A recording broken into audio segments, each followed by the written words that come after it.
আজকে আমরা কথা বলবো যে আমাদের রাজ্য কীভাবে সিভিক নার্সের দিকে এগিয়ে যাচ্ছে সেই বিষয় নিয়ে কথা বলবো। দেখো, তার আগে আমাদের যেটা বোঝার খুব দরকার যে এখন বর্তমানে রাজ্যে কীরকম চলছে।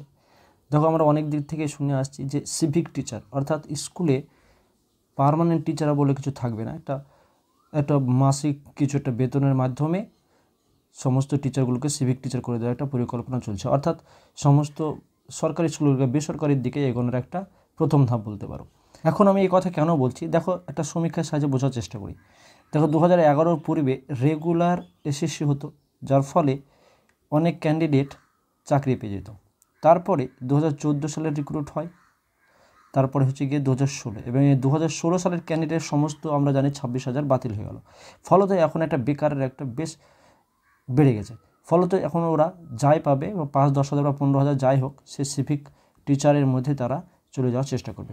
এবার এই জিনিসটা বোঝার জন্য আমরা কয়েকটা সাল ভাগ করি। দেখো, 2011 সালের পূর্বেও বা তারও কিছু পরে সমস্ত রেগুলার স্টুডেন্ট অর্থাৎ জেনারেল নিয়ে পড়ার চেষ্টা করতো, অর্থাৎ বিভিন্ন সাবজেক্টে অনার্স। ঠিক আছে, এই 2011-এর আশেপাশে বা তার কিছু পরে শুরু হয়ে গিয়েছিলো ইঞ্জিনিয়ারিং। আমরা সবাই জানি যে ইঞ্জিনিয়ারিংয়ে তখন প্রভাবটা বেশি বাড়তে শুরু করে, এবং আমরা যেখানে যেখানে সেখানে আমরা কি দেখতে পাই যে ইঞ্জিনিয়ারিং করছে।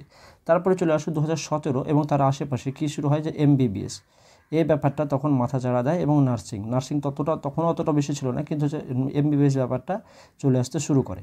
ঠিক আছে, এবং এই ইঞ্জিনিয়ারিংয়ের পাশাপাশি অন্য বিভিন্ন সেক্টরের মধ্যে হয়, যেমন ভোকেশনাল কোর্স, সব কোর্সের মাধ্যমে ইঞ্জিনিয়ারিং করেছে তারা।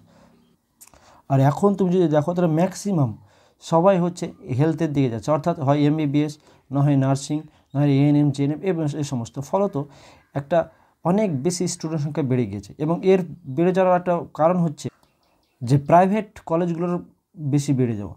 অর্থাৎ পূর্বে যে গভর্নমেন্ট কলেজগুলো ছিল সেগুলো খুব কম সংখ্যা ছিল, এবং প্রাইভেট কলেজ খুব কম সংখ্যা ছিল। ফলত নার্সিং বা অন্যান্য যে সমস্ত কোর্সগুলো সেগুলো খুব কম সংখ্যক স্টুডেন্ট করতে পারতো। ঠিক আছে, এখন এতই প্রাইভেট কলেজ বেড়ে গিয়েছে যে প্রত্যেক বছর হিউজ পরিমাণে নার্সিং স্টুডেন্ট বেরিয়ে আসছে। এর ফলে যখন রিক্রুটমেন্ট হবে তখন হয়তো ধরো 6,000 বা 7,000 হয়তো সিট থাকবে, এবং সেখানে কম্পিটিশন লেভেলটা অনেক হাই হয়ে যাবে। ফলত এখানে যদি কম্পিটিশনে যদি না পেরে ওঠে, তাহলে সেক্ষেত্রে তারা কী শুরু করবে না, অসৎ উপায় শুরু করতে পারে, অর্থাৎ ঘুষ দেওয়ার ব্যাপারটার প্রচলন শুরু হয়ে যাবে। তার ফলে অনেক যোগ্য স্টুডেন্ট চাকরি পাবে না, যেমন হচ্ছে এখন যে এসএসসির কেস 2026 যে স্কুল টিচার, সেম জিনিসই হয়ে যাবে। তো এবার কলেজগুলোতে স্টাফের ঘাটতি আমরা জানি যে বিভিন্ন কলেজে যে নার্সিং স্টাফ আছে তার ঘাটতি আছে, এবং হচ্ছে যে তোমার এএনএম জেএনএম যে সমস্ত কোর্সের স্টুডেন্টরা তাদেরও খুব ঘাটতি আছে। ফলত এই কলেজগুলোতে চাহিদা আছে।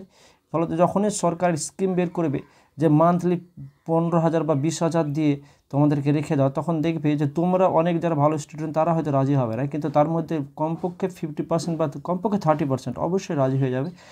প্রয়োজন স্টাফে সেই পূরণের ঘাটতিটা হয়ে যায়। ফলত বাকি 70% পড়ে থেকে গেল, এবং প্রত্যেক বছর এভাবে বাড়তে থাকবে যে এক সময় ওই ঘুষের ব্যাপারটা আরও বেশিভাবে জোরালো দেখা দেবে, এবং হচ্ছে বিভিন্ন কারণে তোমাদের চাকরি এই যে এরকম যে বাতিল, এরকম একটা সিন হয়ে যাবে। ঠিক আছে, তো এখন স্টুডেন্টদের কী করণীয়, আমি যেটা মনে করি যে সমস্ত স্টুডেন্ট একটু সিরিয়াস, তারা এই ওয়েস্ট বেঙ্গলে না পড়ে থেকে অন্য যে স্টেটে পরীক্ষাগুলো হচ্ছে, ঠিক আছে, সে সমস্ত পরীক্ষাগুলো তোমরা দিতে পারো, এবং হচ্ছে গিয়ে একটা সরকারি জব করতে পারো।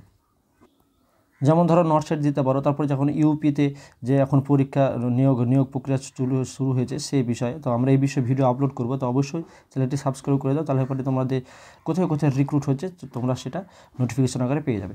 তো এবার দেখো, এই স্টুডেন্টের শুধুমাত্র স্টেটে গভর্নমেন্টে যদি পড়ে থাকো তাহলে তোমাদের বিপদ আসবেই। কারণ হচ্ছে গিয়ে কারণ হচ্ছে আমাদের এই সরকার, এই রাজ্যের বর্তমান যে সরকার, সে কিছু পারুক আর না পারুক অজুহাতটা খুব ভালো দেখাতে পারে। ফলত তোমাদের এই ওবিসি কেস বলো বা হেন কেস বা তেন কেস, এই কেসের অজুহাতে 2024কে কখন যে 2030 করে তোমরা বুঝতে পারবে না। তাহলে আমি বলবো যে তোমরা অবশ্যই অন্য স্টেটের জন্য চেষ্টা করো, ঠিক আছে, এবং প্রিপারেশন চালু রাখো। তো যে ভিডিওটা ভালো লাগে তো অবশ্যই একটা করে লাইক করবে, এবং বন্ধুদের মধ্যে শেয়ার করতে ভুলো না। ধন্যবাদ সকলকে, সবাই ভালো থাকো, সুস্থ থাকো।